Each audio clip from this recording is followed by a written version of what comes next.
Alright folks, Christmas is coming. Time to make a dozer. Gonna cut it off the trailer. And we're gonna move the trailer out of the way, and then I'm gonna get this up toward the shop where I can actually start cutting stuff off I don't need. Getting this engine off, getting our diesel on there. So we're gonna be doing some videos on this. And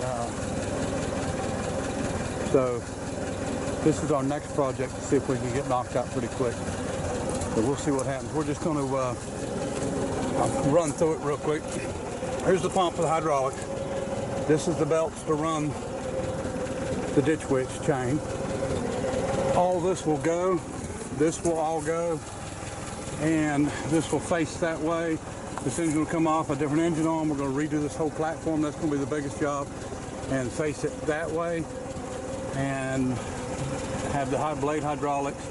And he'll be able to drive it forward, back, left, right, and have the blade to push. And there's an extra cylinder on there if I decide I want to do something else. I've got a little tiny winch I may do something and put on there, I don't know. But anyway, that's the plan. So let me get this thing up there and start getting some of the stuff off that don't need to be on there. All right folks, here we are, part one of turning this track trencher into a bulldozer. Now, let me go through this again real quick. I had one of these when I first moved here, 20 years old, 21 years old. There was no engine on it, and there was no chain for digging. And I had a Nissan front-wheel drive, like a B210, carbureted, and I took it apart, put the engine on it, put a radiator on over to the side, electric fan, and I went and actually found a chain in the junkyard and checked the pitch, and it was the same. So I went to work digging ditches. So I actually made some money with it. I mean, helped keep me alive anyway. So when I seen this, I always wanted to turn the one I had into a little dozer, but I couldn't because I was trying to make money with it. But I ended up selling it to somebody, don't even remember. I mean, it's been so long ago. But I happened along this one, and it was up close to Franklinville where Delray JYD is, Scott, and he went and picked it up for me. I think what we're going to do is before we go too far, I think we'll get this cage cut away. We'll get this Wisconsin off, get our diesel on there that we've got, single cylinder diesel, and get some belts on it, go ahead and get it fired up to where we can at least check this hydraulic system out and see if it even pumps or works. There was no belts on it. This engine here don't have any compression. I'm assuming the exhaust valve stuck, which is probably right. So right here is our pump. I hear it. I mean, it will probably try to see if it's going to take any pressure. Might be able to. Let me see. Engine turning. Okay, I'm backwards. Let's turn it the right way. Should start getting a little harder.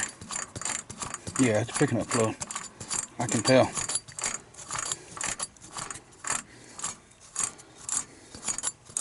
Definitely picking fluid up, so I think it'll, see it pushed backwards there. That was from fluid pressure. Because a pump and a motor are basically the same thing. So what I've done is I built head pressure up past it, and it was actually coming back and pushing it.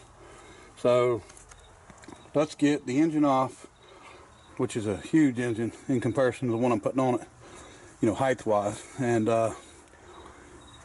we will get some belts on it and go from there, get it fired up. I may go ahead and start taking some of that off. This pulley's been broken in half and put back together, and that's a shame because I like them big pulleys. I might make a table out of that one. That's usually what I do, is if it's something that's not usable, I make a table. And that one's been torqued pretty bad. So anyway, let me get started on tearing some stuff apart, get this engine off, and we'll go from there. All right, folks, decided I'd go ahead and get this diesel up there and get the pump off of it, water pump, and see what we got to work with. Looks like we've got one keyway out that far, which is fine. We can deal with that. We got a lip right here, so we got a nut, so we can actually tighten something down in there and use that keyway. I can machine something, make something. I got, I can actually broach a keyway in something. So it really don't matter. We can work with what we've got here. Just needed a way of holding it, and wanted to make sure that there was something there, because you know a lot of the generators and stuff are tapered, and I didn't know if this was tapered or what, but we could have worked with it either way. But I just wanted to see what I was getting into. We could take the crank out and machine a keyway in it, but you know there's no real use of going through all that trouble when you can work with what's there. So I figured I'd do that first, and now I need to get my butt on getting that one out. Okay, we got this first cage off, which the hydraulic hoses ran through and everything, but we went ahead and just cut the bottom of the cage because it's not going back on, and I wanted to leave all the hoses hooked up until I can see how this thing does. I could work on this engine and get it started, but it's going to be a waste of time really, because I don't plan on using this engine. So I think we'll take it off, we'll put the diesel on, I know it'll fire up and run, and then we'll do what it takes to adapt it to get it to run that pump. And my point is it don't matter what's wrong with this unit, we're going to fix it. So either way, that engine's getting put on it. So if we got a bad pump, we're going to replace it. If we got bad wheel motors, we'll replace them. We'll put whatever we need to put on it. So there's nothing here that's going to hold us back. I looked at the condition of the chains and the sprockets and stuff, and that was the important stuff, to make sure the tracks wasn't going to be popping off and giving issues. So we're good to go there. Undercarriage is the big thing, especially in this country where we're at. We got a lot of sand and it eats them up. My understanding from my brother-in-law, which is a high up at Caterpillar, is if you live on the other side of Sanford from here, which is about 20 miles, your undercarriage will last twice as long as it'll last if you live over here where the sand's at. The red clay don't eat it like the sand does. And then of course in cold country, they really don't wear out if you're running in cold all the time. But anyway, that's fact. This sand just grinds everything up and cuts it. So all right, let's see if we can get this engine off real quick, and then maybe we'll get the diesel off of the frame and just get it fitted in there and see what it looks like. Okay folks, here's where we stand on it. Engine's out, and we went ahead and took the back off, and I did cut these plates because it don't matter. And like I said, I got an extra cylinder there, so we'll either run a cylinder for something, or maybe run a boom, or maybe run the winch. I don't know. We might not do either. I mean, it depends on time wise. We're going to get the priority stuff done first, engine moving, all that good stuff, and then we'll worry about the rest. I want everything here to be up here, and I want this to be an area for a seat. That wheel will be gone, that pulley.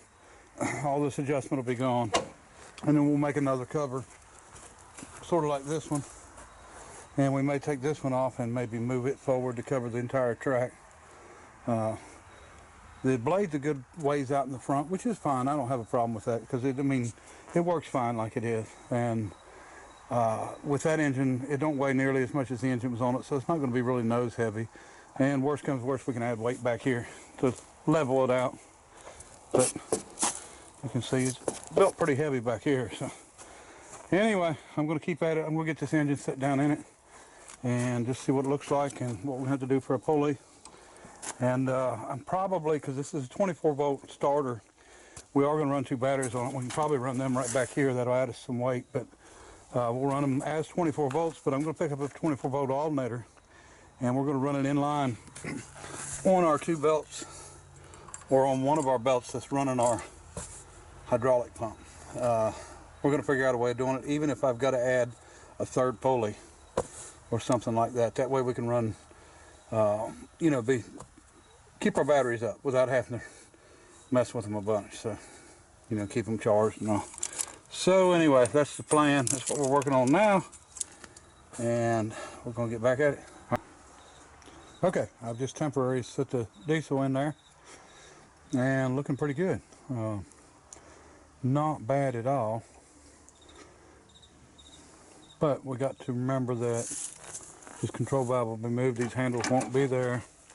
These will be cut off. Like I said, a grill and a hood will be put on, and controls will probably be about right here. Seat will be down, and his feet will build a platform right here. And then the exhaust will probably come out that way and then come up we'll run it like a stack and put a flapper on it. And anyway, coming along really well. Didn't take long to get where we're at here. And so now, you know, what we've got to do now is get something hooked up on the, I was able to put the engine over toward the center because of the shaft being so long. But, you know, I'm not sure yet where we're going to have it at. But I'm going to go ahead and get something together for it and get that pump running. And we're going to use at least as big a pulley that was on it, or a bigger one. A bigger would do a little better because we can run a little lower RPM and still get the same hydraulics. So, you know, we might speed it up a little bit. So that won't be an issue there. And I didn't make, you know, I don't know what I'm going to do on the engine yet, how I'm going to do it for the adjustment. I'll probably use these original slots and come off of that bracket. I just cut the bottom bracket out and bring it over and go slide it forward and back. The belt's also adjustable here. He's cleaned up and all, but the pump slides back. And it does go back a pretty good ways. So adjustment will be no problem. Alternator, we'll have to figure out where we're going to put it, but we will fit it in there somewhere. Okay folks, I went ahead and pulled this side off because I wanted to see what it looked like, what kind of shape. Everything looks really good. I think it's going to need adjusted. Chain's pretty loose. This one's probably pretty tight. This one adjusts from the hydraulic motor, and this is just a gear reduction is all this is. This one runs back to here, it's another gear reduction. So this one's a little tight, that one's a little bit loose, so we just need to move the rear end back, and it's spring loaded between these two. Let me move this cover. Spring loaded between them two, so if you move this one back, it'll come back with it. If you hit something, you know, it cushions it. Don't think that matters, but it does. Anyway, I want to show you the pump setup. Okay, so this is a dual pump. As you can see, it's got one suction line. It's got a pressure out here and a pressure here. Now this pressure right here runs the drive motors. And this one here runs the up and down on the blade. And I guess I need to follow the lines, but I'm assuming that it probably comes back and runs the other hydraulic cylinder right here also. And either way, if so, we can actually shorten this line up. I'm assuming that must be a power beyond control valve right here, which is a an old greasing. So you got pressure going in, and it comes back out, and then it'll run back into the other if it's power beyond. We'll figure it out, and just need to trace the lines. We'll probably end up just taking this cover completely off right here, and I think that just covers over top of it so we can actually see what's going on. I think maybe we'll do that now. So I can see these hoses and see what we've got, what kind of situation we've got. I like the dual pump setup. That way you can operate your blade while you're moving and it don't pull down on your moving ability. Pretty common setup. You know, it's not anything complicated or nothing like that. But I don't know if it's still gear pumps or if there's probably a gear pump on the outside, maybe a vane pump inside. But vane pump, they usually don't use a gear pump for travel that much anyway. It's usually more of a variable speed. When you give it throttle, it speeds it up a lot more. Where a gear pump don't change the flow as much when you speed it up. So let's see what we can figure out here. The hydraulic motors are in there also, and I haven't looked at them yet. Maybe we can see them if we get this cover off. All right.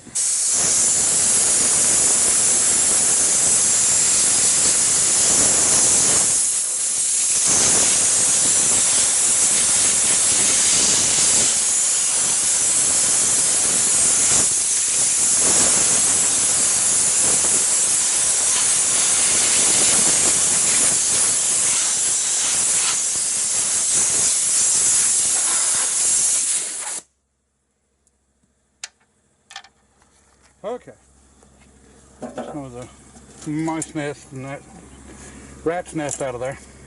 So, okay, they're using that as a power beyond. Pressure here, running to that control valve, and then running back through and running up into this control valve. So, we can either do away with that system altogether and just run this one back into a return. Should be a really simple way of doing it. There's returns down here. Let me see. The filter, we need to figure out which side the filter's on. Is it on, that's on the drive. Okay, we want to make sure that we've got a filter on the return side of the drive. And that's what this is.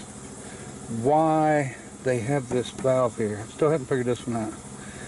Now this is a bypass pressure relief valve right here that if it bypasses, if you deadhead a cylinder or such and it bypasses, it will bypass back into this hose, which runs back into the return. So they've got it on in line with this, and it's kind of odd unless I don't know what the reason for shutting this valve off would be. I don't remember how the other one was done because we're talking about 30 years ago, but we'll figure it out. This is more of a diverter valve, you know. You got pressure coming in here because it's coming directly from the pump, and then your suction's down here. So you got your pressure coming into a diverter valve, which would go this way unless you move the lever, and then it would go the other way. So we've got to figure out what they've got going on there. Okay, one way's going down into that cylinder, and which we don't want. Okay. Yeah, we may end up doing away completely with this control valve and this cylinder because of the way they've got it set up. And we'll just simplify the whole system. Do away with the diverter valve. We can run a double control valve here instead of a single and do the same thing that we're going to be doing anyway, except we'll have the valves next to each other. Make it so much simpler. So that's what we'll do, and maybe I'll find a double because this one leaks a little bit. You can see, you know, of course it's going to, you know, it's probably 70 years old. So between 60 and 70 years old. I do like the lines on those, you know, Art Deco style. You don't see that on a lot of stuff. You don't see it on anything nowadays, but I mean, who would Art Deco a control valve, right? Unless it was somebody that had a whole lot of pride in their work or pride in their product. Of course, the next thing we're going to do is go ahead and get it lined up. Get a pulley on it. This I can start by hand. It's running, ready to go. We'll just get a pulley on there and get two belts on it to spin this pump, and let's see what we've got going on it. And let me see, that one might ought to. That's going to need a bushing for too long. Now mine on my old one was just terrible. You know, this is actually in new condition compared to what mine was. Mine, everything on it had just wear and wear. And I still didn't have any track issues, no major track issues anyway, coming off or anything. And you can feel the pins in the center. You know, I don't think this has got bushings like a Dozer would have. But you can feel them, and they're not wore out. They're in really good shape. So I don't think there's going to be too much issues on our undercarriage. And you can't really grease this stuff and oil it, because it's why there's not regular roller chain on it, because the sand, that just makes the sand stick to it. And if it sticks to it, then it just wears it completely out fast. So we'll just, you know, get everything readjusted, and, you know, believe it or not, you want to keep it dry. And, you know, even though everything on you, you know, in your head tells you you want to put some grease on it, you can't really do it. So the last thing you want is for that sand to be sticking to it. So anyway, so that's the next thing to do is our pump, and we'll go from there. All right.